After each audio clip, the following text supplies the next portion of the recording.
Sob as bênçãos de Jesus, iniciamos o Evangelho em Espírito e Verdade, trazendo os ensinos do Cristo de Deus através da imortalidade da alma, da vida futura e da reencarnação, apresentados pela doutrina espírita conforme a codificação de Allan Kardec, sob a orientação do Espírito da Verdade, para o estabelecimento do mundo de regeneração através da vivência do amor e do bem.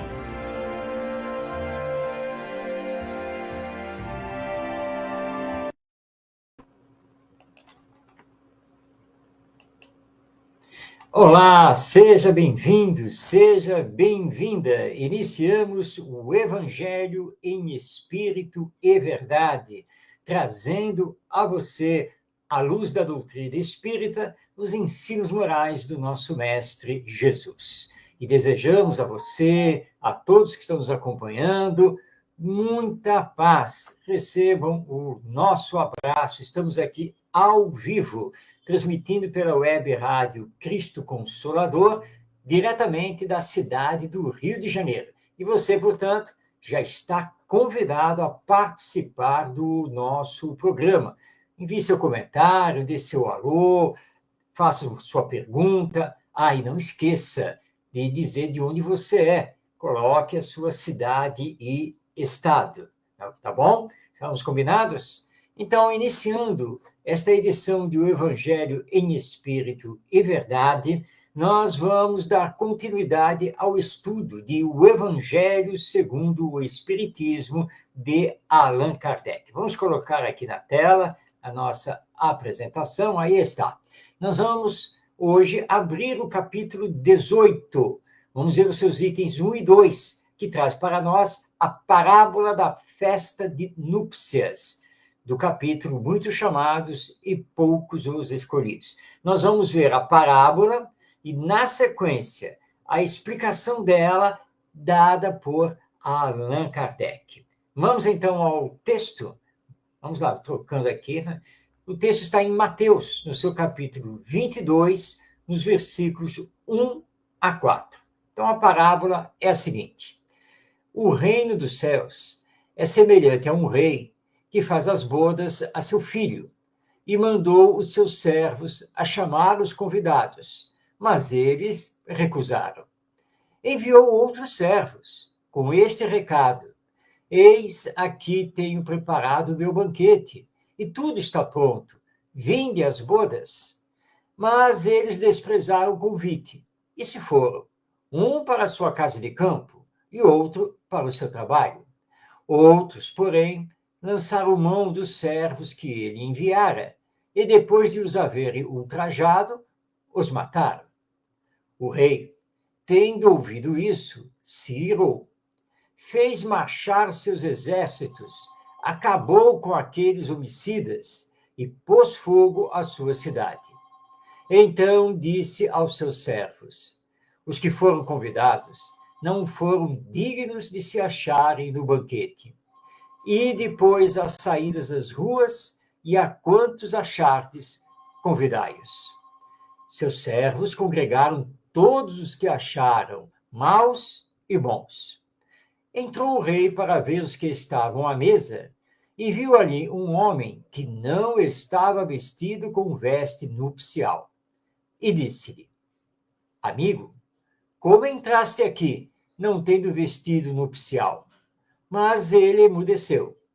E disse o rei aos seus ministros: atai-o de pés e mãos, e lançai-o em trevas exteriores. Aí haverá choro e ranger de dentes, porque são muitos os chamados e poucos os escolhidos. Muito bem, eis aí a parábola do festim, ou seja, da festa de núpcias ou das bodas, a festa, né, de casamento. Como sempre, Jesus nos trazendo uma alegoria através de uma história. Qual será a interpretação dessa história? Como entender essa história? O que Jesus quis dizer com isso como que um rei prepara uma festa de casamento, convida todo mundo, e os seus súditos da nobreza, todos se recusam a ir, e ainda matam os servos que foram levar os convites. E aí o rei simplesmente pega o exército e arrasa com todo mundo, e depois manda colocar qualquer pessoa na festa, mas teve um com o qual ele se desgostou, porque não estaria vestido adequadamente, e mandou também ali para a morte. Não parece ser uma história muito estranha, mas calma. A doutrina espírita tem a sua interpretação, e essa interpretação vai além dessa mera história, porque ela tem referências que são, na verdade, muito importantes. Vamos então passar a palavra a Allan Kardec, porque na sequência ele vai trazer justamente essa explicação. Vamos então a ela. Aqui está, na tela. Palavras então de Allan Kardec fazendo a interpretação dessa parábola do festim de núpcias. Jesus compara o reino dos céus, onde tudo é felicidade e alegria, a uma festa nupcial.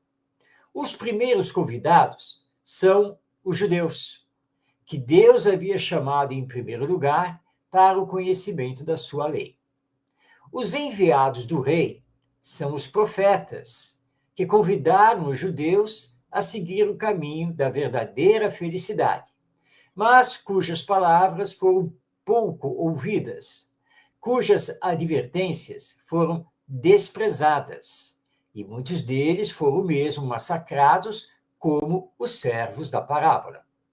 Os convidados que deixam de comparecer, alegando que tinham de cuidar de seus campos e de seus negócios, representam as pessoas mundanas que, absorvidas pelas coisas terrenas, mostram-se indiferentes para as coisas celestes.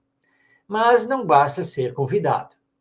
Não basta dizer-se cristão, nem tampouco sentar-se à mesa para participar do banquete celeste. É necessário, antes de tudo, e como condição expressa, vestir a túnica nupcial, ou seja, purificar o coração e praticar a lei segundo o Espírito, pois essa lei se encontra inteira nestas palavras: fora da caridade não há salvação. Quão poucos se tornam dignos de entrar no reino dos céus. Foi por isso que Jesus disse: muitos serão chamados, poucos os escolhidos. Bem, aí está, então, a interpretação espírita nas palavras de Allan Kardec. Essa parábola de Jesus, ela está ligada à história do povo judaico. Os judeus acreditavam no Deus único e acreditavam ser o povo ungido, o povo escolhido por Deus. Mas para avivar essa crença e para alertá-los do que seria necessário para conseguir a terra prometida, que na verdade deveria ser entendida do ponto de vista celestial, Deus providenciou o envio de missionários, que ficaram conhecidos na história judaica como profetas: Daniel, Ezequiel, Elias, Isaías e assim por diante. Mas a maioria ou não foi ouvida, ou foi mal interpretada, e muitos profetas foram desconsiderados e mesmo perseguidos e mortos. São os servos da parábola. Mas nós temos também no povo judeu aqueles que nunca ligaram nem para a lei divina, representada pelos 10 mandamentos, nem pela lei mosaica, e nem ligaram para os profetas, porque são as pessoas mundanas, as pessoas que estão interessadas apenas na sua vida material e nada mais. Vivem a vida corporal, no nascer, viver e morrer. Também a parábola mostra isso. Aqueles que foram indiferentes, que entregaram tudo de volta aos servos, deram de ombros e foram para suas casas de campo, foram para os seus negócios e assim por diante. Deus, na sua justiça, obviamente que não poderia ceder o banquete celestial a esses seus filhos, que tiveram que, na sequência, assumir as consequências dos seus atos, através de expiações. Daí, então, o sofrimento, que não é castigo, nem é ira de Deus. É apenas, então, somente o funcionamento da lei de causa e efeito, ou de ação e reação. Mas Allan Kardec nos lembra aqui do texto que não basta ser convidado, não basta ter o convite. Para comparecer e usufruir do banquete celeste, é preciso estar com a veste adequada. Essa veste não é a roupa física, corporal, que nos reveste. Não. É ser efetivamente uma pessoa de bem. É isso que é o mais importante. Se você não é do bem, se você não tem as boas obras para apresentar, também não terá direito ao banquete celestial, que é nada mais, nada menos do que a felicidade no retorno ao mundo espiritual após a morte. É a conquista do chamado Reino dos Céus. Então, Jesus, ao contar essa parábola da festa de núpcias, estava indo profundamente na história do povo judaico e trazendo essa história para a nossa reflexão nos dias atuais. E Kardec é enfático. Não basta se dizer cristão, não basta se dizer espírita, não basta frequentar o templo religioso ou o centro espírita, porque existem os verdadeiros espíritas e, obviamente, os falsos espíritas. E Deus sabe de cada um de nós. Por isso, então, Allan Kardec repete o lema da doutrina espírita: fora da caridade não há salvação. E a caridade é o amor em plenitude. É o amor que compreende, que tolera, que auxilia, que perdoa. É o amor que nos leva à fraternidade e à solidariedade. Somos ricos disso, então temos direito ao banquete celestial. Do contrário, não poderemos ter esse encontro com a felicidade que tanto almejamos. Então, essa é a interpretação espírita da parábola do... Opa, vamos retornar aqui. Da parábola da festa de núpcias, que nós trouxemos e que está estudada, então, no capítulo 18 do Evangelho segundo o Espiritismo, logo no seu início, abrangendo os itens 1 e 2, e da sequência, que nós vamos estudar aqui nos próximos programas, Allan Kardec mergulha nessa fala final de Jesus. Muitos os chamados, mas poucos os escolhidos. Nós vamos estudar isso na próxima edição, semana que vem, do nosso programa.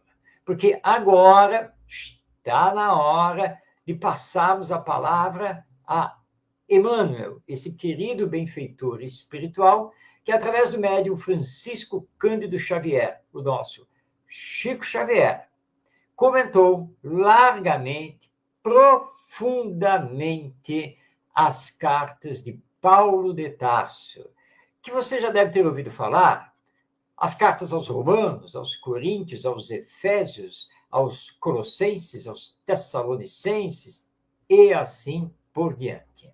Cartas que são muito importantes e que estão publicadas no Novo Testamento. E nós estamos acompanhando esses comentários de Emmanuel. E, atualmente, nós estamos desenvolvendo a primeira carta de Paulo de Tarso aos Coríntios. Hoje estamos trazendo do seu capítulo 15, o versículo 33, onde, aliás, Paulo de Tarso é bem direto do que escreve. Nem temos dúvida para fazer a interpretação. Está aí na tela. Não vos enganeis. As más conversações corrompem os bons costumes. Nosso Paulo de Tarso está aqui nos chamando a atenção para as nossas conversas. O que conversamos? Sobre o quê? Como? Que palavras utilizamos? Que interpretações fazemos? Estamos edificando no bem ou pelo contrário? Mas vamos passar a palavra a Emmanuel, porque ele comenta este versículo de Paulo de Tarso. E o comentário está no livro Pão Nosso, no seu capítulo 74, com o título Más Palestras. Vamos então ver o comentário de Emmanuel. A conversação menos digna deixa sempre o traço da inferioridade por onde passou. A atmosfera de desconfiança substitui imediatamente o clima da serenidade. O veneno de investigações doentias espalha-se com rapidez. Depois da conversação indigna, há sempre menos sinceridade e menor expressão de força fraterna. Em seu berço ignominioso, nascem os fantasmas da calúnia, que escorregam por entre criaturas santamente intencionadas, tentando a destruição de lares honestos. Surgem as preocupações inferiores, que espiam de longe, enegrecendo atitudes respeitáveis. Emerge a curiosidade criminosa, que comparece onde não é chamada, emitindo opiniões desabridas e induzindo os que a ouvem à mentira e à demência. A má conversação corrompe os pensamentos mais dignos. As palestras proveitosas sofrem-lhe em todos os lugares a perseguição implacável e imprescindível se torna manter-se o homem em guarda contra o seu assédio insistente e destruidor. Quando o coração se entregou a Jesus, é muito fácil controlar os assuntos e eliminar as palavras aviltantes. Examina sempre as sugestões verbais que te cercam no caminho diário. Trouxeram-te denúncias, más notícias, futilidades, relatórios malsãos da vida alheia? Observa como ages. Em todas as ocasiões, há recurso para retificares amorosamente, porquanto podes renovar todo esse material em Jesus Cristo. Aí está, então, o comentário de Emmanuel a partir desta fala de Paulo de Tarso na sua primeira carta aos Coríntios, para tomarmos cuidado com as más conversações. Tanto Paulo de Tarso quanto Emmanuel têm muita razão nessa advertência.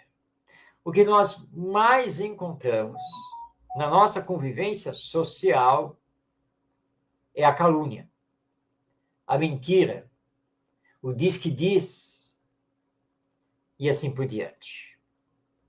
Julgamentos precipitados e sempre colocando em ação aquele ditado popular: quem conta um conto sempre aumenta um ponto. temos que tomar muito cuidado. Porque quando pensamos e falamos nessas conversações, estamos emitindo aquilo que está no nosso coração.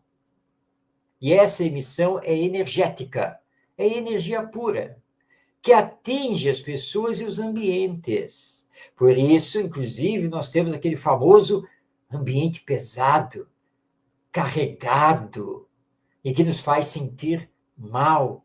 É porque as vibrações psíquicas, mentais daquele ambiente são desequilibradas, estão ligadas ao mal, à fofoca, à maledicência, à mentira, a pensamentos libidinosos e mesmo criminosos. E essas pessoas que, quando estão num grupo, desviam a conversação, vêm com sarcasmos, com maledicências, com alfinetadas, essas pessoas desequilibram as outras pessoas, tendem a manchar o grupo, a desviar a boa conversa. Mas nós, que somos espíritas, que abraçamos a doutrina espírita, nós, que estamos revivendo o Evangelho, temos que nos colocar em guarda para esse tipo de conversação. Daí a recomendação de Jesus: vigiai e orai. A pessoa veio com uma maledicência, a pessoa veio com uma notícia triste, a pessoa veio com uma palavra jocosa, fútil, veio a pessoa e diz assim: olha, eu não sei se é verdade, mas o que nós temos que fazer? Estarmos com Jesus. E estando com Jesus, fazer um anteparo. Opa! E desviar a conversa para coisas boas e úteis, para coisas verdadeiras, coisas que edificam. Como nos lembra André Luiz, também através do Chico Xavier, o mal não merece comentário. Então vamos conversar sobre coisas boas, verdadeiras, úteis. É isso que nós temos que fazer. E essas pessoas que adoram a fofoca, a maledicência e assim por diante, vão se afastar, porque não vão encontrar terreno para cultivar essa mente doentia, viciada que possuem. Então, a competência é nossa para fazer dos ambientes em que nos encontramos bons ambientes e não nos deixarmos perturbar por aquelas pessoas que vão continuar, obviamente, tentando perturbar. Nós não temos que dar sintonia, temos que nos colocar acima. Por isso, então, Paulo de Tarso está nos advertindo: não vos enganeis, as más conversações corrompem os bons costumes. Vamos aqui relembrar o Emmanuel, mas já na parte final do seu comentário, quando ele diz aqui, olha, quando o coração se entregou a Jesus, é muito fácil controlar os assuntos e eliminar as palavras aviltantes. Porque com Jesus, nós vamos evitar palavrões, nós vamos evitar comentários menos dignos, vamos nos abster de tecer julgamentos, porque estamos com Jesus. E aí Emmanuel fecha o seu comentário nos dizendo: examina sempre as sugestões verbais que te cercam no caminho diário, porque nós temos que saber separar o joio do trigo. Temos que utilizar também a razão, o bom senso. Isso é bom, isso não é bom, isso é útil, não é útil, isso é verdadeiro, não é verdadeiro. Então nós temos que tomar muito cuidado. E hoje em dia, com as redes sociais, mais cuidado ainda. E tem pessoas que, apesar de abraçarem o cristianismo, apesar de abraçarem o espiritismo, não vigiam, não tomam cuidado, publicam e compartilham sem pesquisar, sem utilizar o bom senso. E nós temos que tomar cuidado com isso. Continua, Emmanuel. Trouxeram-te denúncias, más notícias, futilidades, relatórios maldosos, né, malsãos da vida alheia? Observa como ages. Em todas as ocasiões, há recurso para retificares amorosamente, porquanto podes renovar todo esse material em Jesus Cristo. Nós não estamos, na sociedade humana atual, isentos de recebermos denúncias, más notícias, futilidades, relatórios malsãos da vida alheia. Não, não estamos isentos, porque a grande maioria, e estamos nos incluindo, somos espíritos muito imperfeitos do ponto de vista moral. Então, isso nos cerca e chega até nós. Mas temos que fazer como aquele presidente do Centro Espírita, e esta é uma história bem interessante. Toda vez que uma pessoa chegava para ele para reclamar de algo ou de alguém, ele dizia, olha, nós estamos aqui no Centro Espírita, aqui não é local para conversarmos. Você pode passar na minha casa? Amanhã de manhã, à tarde ou à noite, enfim, né, fora daqui. E ele combinava, acertava com a pessoa isso. E a pessoa ia na casa dele para tomar um café e conversar. Aí ele sentava com a pessoa e a pessoa não sabe o que é, você é o nosso presidente, e olha, não é possível, porque a fulana, porque é do seu cicrano. E ele ouvia pacientemente e respondia sempre mais ou menos do mesmo jeito. Tudo bem, deixa comigo. Você me trouxe o assunto, me trouxe o problema, por eu ser o presidente do Centro Espírita. Vou ver o que é possível fazer. Enquanto isso, tenha calma, paciência, sempre sintonizado com Jesus e continue fazendo o seu melhor lá na casa. E a pessoa, desanuviada, saía satisfeita. E aí esse professor dizia assim, pois é, eu nunca resolvi nada. Nunca. Na verdade, eu deixava o tempo passar. E as coisas iam se ajeitando. A não ser que fosse algo assim realmente mais grave, a nível comportamental ou doutrinário, mas eu chamava a pessoa fraternalmente. Não dizia que tinha recebido uma reclamação, uma denúncia, nada disso. Era eu mesmo, como presidente da casa, olha, tenho observado, tá? E fazia a conversa fraterna com a pessoa. E, na maioria das vezes, os casos se resolviam de forma bastante natural. Esse presidente do Centro Espírita agia com Jesus, com o algodão e o remédio do Evangelho. E é isso que nós temos que fazer e tentar levar as conversas para o bem. É isso que nós precisamos fazer. Obviamente, não apenas no Centro Espírita, mas no lar, em família, no ambiente profissional, no shopping, no supermercado, na condução diária, enfim, onde estivermos, procurarmos conversar sobre coisas boas, úteis, verdadeiras e que nos edificam, nos melhorem e automaticamente melhorem a convivência social. Semana que vem, nós vamos dar continuidade aqui ao estudo das cartas de Paulo de Tarso, continuando ainda a primeira carta endereçada aos Coríntios, e vamos estudar mais um versículo com o nosso Emmanuel. Vamos iniciar o terceiro bloco do nosso programa com as perguntas e respostas sobre o Evangelho. E nós estamos trazendo hoje duas participações. A primeira, que já está aí na tela, veio da cidade de São Paulo, foi enviada pela Daiana de Souza. E ela pergunta: como explicar a conversão de Saulo na estrada de Damasco e sua posterior identificação com o Cristo?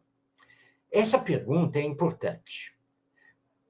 Várias pessoas questionam como que Saulo de Tarso, judeu, fanático, arraigado ao farisaísmo, perseguidor daquele Jesus e dos seus discípulos, como que ele, de repente, por causa de uma visão lá na estrada, se modificou completamente e vai se tornar um cristão? Bem, o Espiritismo nos traz um elemento importantíssimo, que é o elemento imortalidade da alma. Todos nós somos almas imortais. Todos já tivemos outras existências. Todos nos preparamos no mundo espiritual antes de encarnarmos.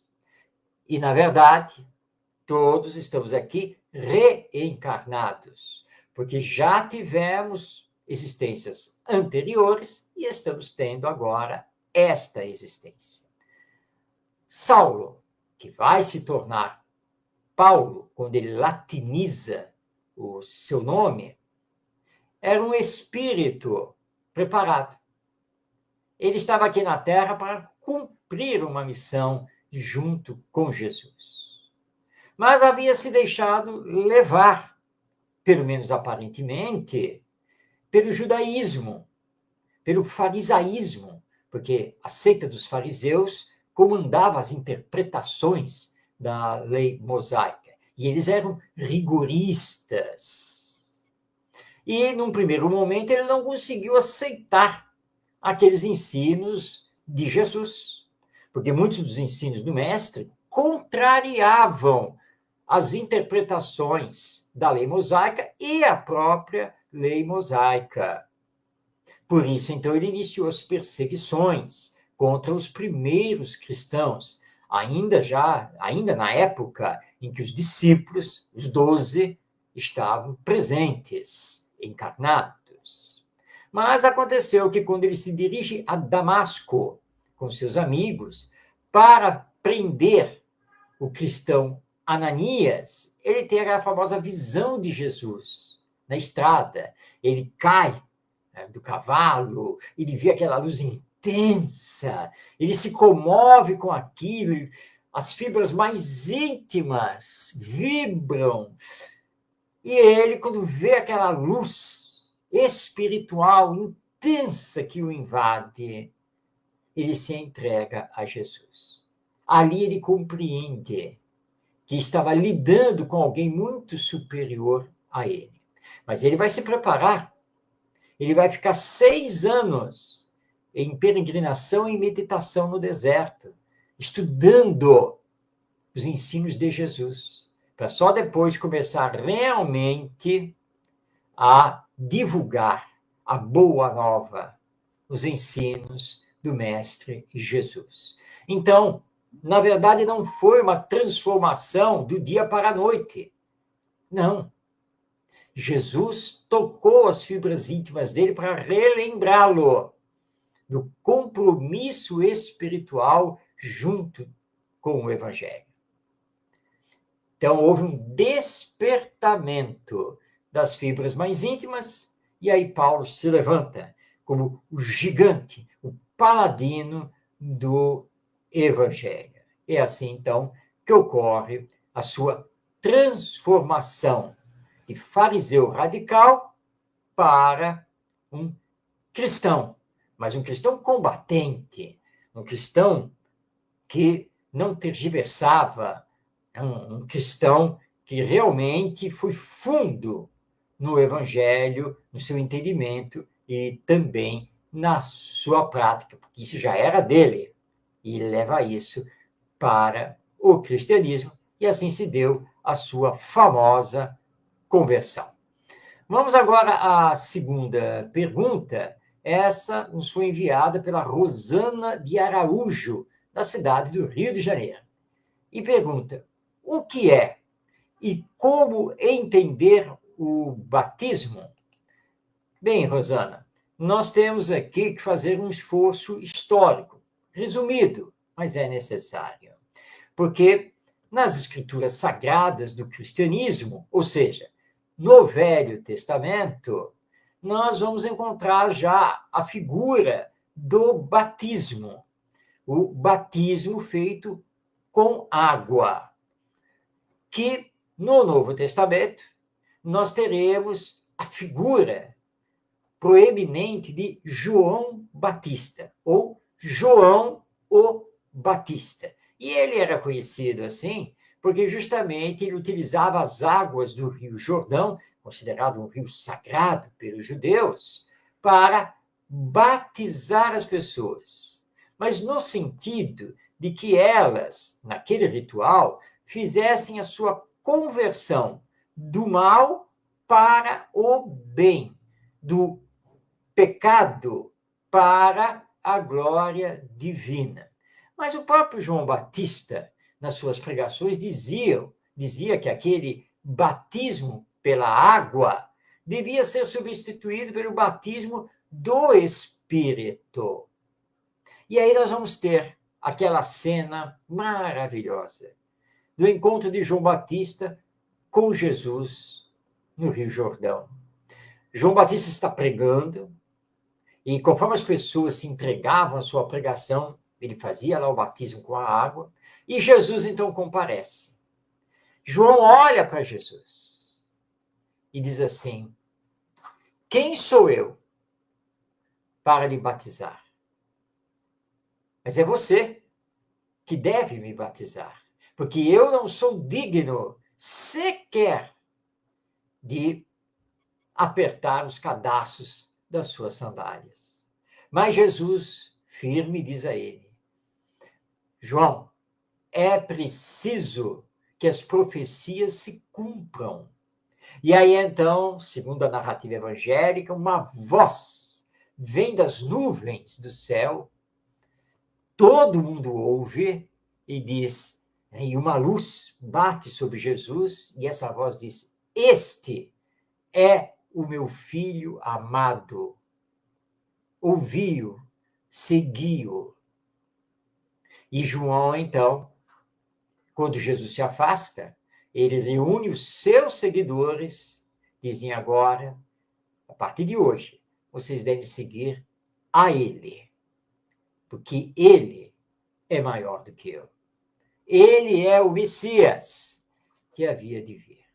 A partir dali, então, nós vamos ter a figura do batismo do Espírito, porque Jesus não utiliza o batismo da água em nenhuma circunstância, mas ele deixa bem claro que nós só poderemos alcançar o reino dos céus, só poderemos estar com Deus, só poderemos alcançar a felicidade se nos amarmos, se praticarmos o amor ao próximo, se colocarmos a nossa vida num pleito de gratidão ao Pai que está nos céus e que é o Senhor da vida.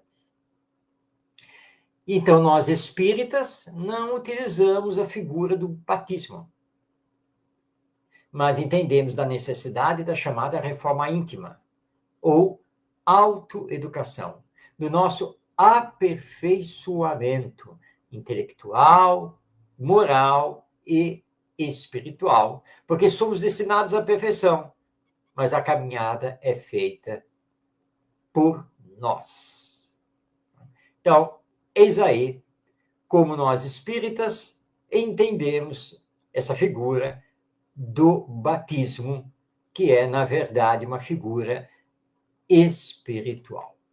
Muito bem, nós vamos entrar agora na quarta parte do nosso programa, que é quando nós entregamos a palavra a ele que está aí na tela, José Herculano Pires, a quem temos um preito de gratidão por tudo o que aprendemos e continuamos a aprender com ele, pelo que ele representa nos estudos do Espiritismo e a sua aplicação no conhecimento humano. José Herculano Pires, que nos deixou dezenas de livros, as traduções do francês para o português das obras de Allan Kardec.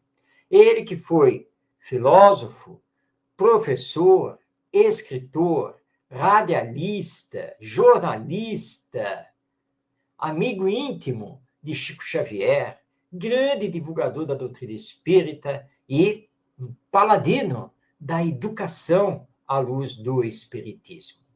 E Herculano Pires, durante basicamente 4 anos, esteve à frente do programa No Limiar do Amanhã, pela Rádio Mulher de São Paulo, capital. E ele encerrava o programa, que ia ao ar todos os sábados à noite, com um comentário acerca de uma passagem do Evangelho. E é justamente esse comentário que nós trazemos aqui no nosso programa. Vamos então passar a palavra a José Herculano Pires. Acordemos para a luz do Evangelho. Aberto o Evangelho ao acaso, encontramos o seguinte. Na primeira epístola de Paulo a Timóteo, no capítulo 3, fiel é esta palavra: se alguém aspira ao episcopado, deseja uma obra boa. É necessário, pois, que o bispo seja irrepreensível, esposo de uma só mulher, discreto, sóbrio, circunspecto, hospitaleiro, capaz de ensinar, não dado ao vinho, não espancador, mas moderado, inimigo de contendas, não cobiçoso, e que saiba governar bem a sua casa, tendo seus filhos em sujeição, com todo respeito. Se um homem não sabe governar a sua casa, como cuidará da Igreja de Deus? Não neófito, para que não suceda que, inchado de soberba, caia na condenação do diabo. É necessário que ele tenha bom testemunho dos que são de fora, para que não caia no opróbrio e no laço do diabo. Os diáconos sejam também sérios, não dobres em palavras, nem dados ao vinho, nem amigos de sórdidas ganâncias, conservando o mistério da fé em uma consciência pura. Também estes sejam primeiro provados, depois exercitem o diaconato, se forem inculpáveis. As mulheres também devem ser sérias, não maldizentes, sóbrias, fiéis em tudo. Os diáconos devem ser esposos de uma só mulher, que governem bem a seus filhos e as suas casas, pois os que houverem exercitado bem o seu diaconato alcançarão para si um lugar honroso e muita confiança na fé que é em Jesus Cristo. Este trecho da primeira epístola de Paulo a Timóteo revela-nos o esforço de construção da igreja naquela época em que o cristianismo nascia como uma religião nova na terra. Era preciso organizar essa religião. Sabemos que, a princípio, o cristianismo se espalhou pelo mundo através das sinagogas judaicas. Os judeus, na sua dispersão pelo mundo, estavam praticamente localizados nas principais cidades do Império Romano. Por todo o Império e todas as regiões dominadas pelo Império, havia sinagogas judaicas. Então, a propagação do cristianismo se fez através dessas sinagogas, até o momento em que, acentuando-se cada vez mais as dificuldades, porque as diferenças entre as duas religiões, o cristianismo, abrindo suas perspectivas para a nova compreensão do homem e do mundo, foi necessário que se dividisse, que se separasse o cristianismo do judaísmo. Não venceram aquilo que Paulo chamava os apóstolos judaizantes, que procuravam naturalmente fazer com que o cristianismo se transformasse numa espécie de seita judaica. Venceu o espírito vibrante e valente de Paulo, o espírito esclarecido de Paulo, que compreendia a necessidade absoluta da separação.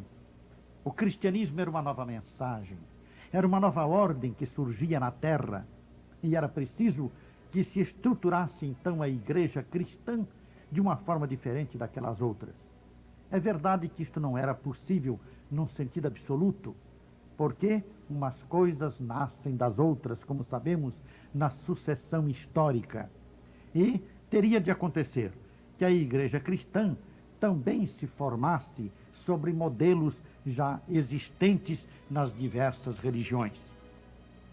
Quando, entretanto, Paulo nos fala aqui dos bispos, acentuando a necessidade de que sejam esposos de uma única mulher, de que sejam moderados, de que sejam exemplos, de que sejam, enfim, criaturas modelares diante da igreja, nós precisamos saber e compreender que os bispos, naquele tempo, assim como os diáconos, eram eleitos pela própria congregação e não tinham absolutamente a vigência do seu mandato de maneira permanente.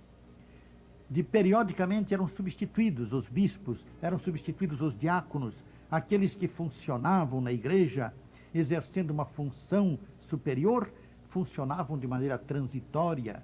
Tudo isto para que houvesse, dentro da igreja cristã, uma forma diferente daquela que prevalecia, por exemplo, na igreja judaica e nas várias igrejas das outras religiões na terra.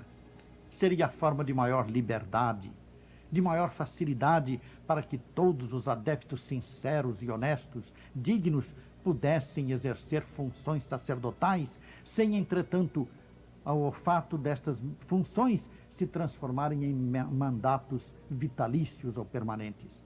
E isto por quê? Porque o espírito de renovação do cristianismo não poderia permitir que os vícios dos mandatos permanentes se impusessem também na igreja cristã. Não obstante, esta situação, como sabemos, teve de ser modificada mais tarde.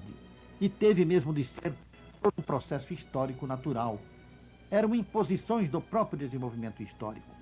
Jesus falou no Evangelho que devemos comparar o reino de Deus com uma porção de farinha a qual se leva um pouco de fermento. O fermento leveda a massa de farinha, e se ele não levedar, a massa não será transformada. Ora, o cristianismo, através do Evangelho, o Evangelho aplicado, por assim dizer, como aquela porção de fermento que penetraria na massa de farinha, o Evangelho ali aparece como o elemento transformador da vida religiosa da antiguidade. E essa transformação é efetuada em virtude da impregnação do fermento na farinha e, ao mesmo tempo, da absorção da farinha pelo fermento. Quer dizer, no desenvolvimento da igreja cristã, ela teria não só de penetrar nas estruturas religiosas, sociais, políticas do mundo antigo, de penetrar na cultura desse mundo, mas também de absorver elementos dessa cultura. Foi por isso que as coisas foram se modificando, se transformando, e o cristianismo acabou por adotar uma estrutura bastante semelhante àquela do judaísmo e de outras grandes igrejas da época.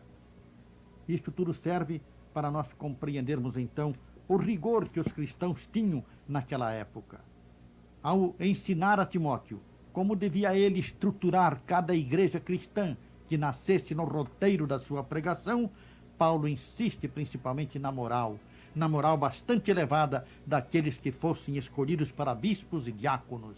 E principalmente num mundo em que o problema do casamento era um problema bastante controvertido e bastante confuso, então ele estabelecia o sistema monogâmico como indispensável para o exercício de qualquer função na igreja, porque havia muitos homens que possuíam numerosas mulheres, de acordo com os vários sistemas dos países e das raças diferentes a que o cristianismo se dirigia. Esta era, portanto, uma medida necessária para distinguir o cristão dos pagãos e também dos pertencentes às religiões poligâmicas que havia em grande quantidade na época.